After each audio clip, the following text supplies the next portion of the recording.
हाँ, तो गाइज़ आज इस वाली वीडियो हम बात करने वाले डांसिंग जैक इफ़ेक्ट के बारे में, जो कि टिकटॉक के ऊपर काफ़ी ट्रेंड चल रहा है, काफ़ी वायरल हो रहा है।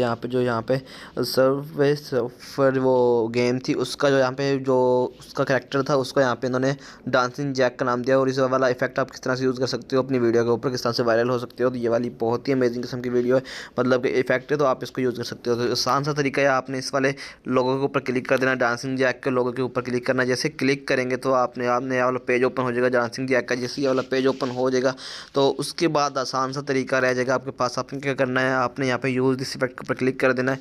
जैसे ही क्लिक करेंगे तो आपके सामने ये देख सकते हो, यहाँ पे डांसिंग जैक आ गया। ठीक है, तो इसको आप यहाँ से सेट कर सकते हो इस तरह से। पीछे बैकग्राउंड में कैमरा चलेगा, फ्रंट कैमरा आप यहाँ से ऑन कर सकते हो। तो आपकी यहाँ पे जो भी है, मतलब वीडियो वगैरह बनाओगे, वो आपके सामने ये वाला डांसिंग जैक डांस करेगा। तो इस तरह से वीडियो को शूट कर सकते हो और इजीली आप यहाँ से वीडियो बना सकते हो। तो आई होप आपको आज की वीडियो अच्छी लगी होगी।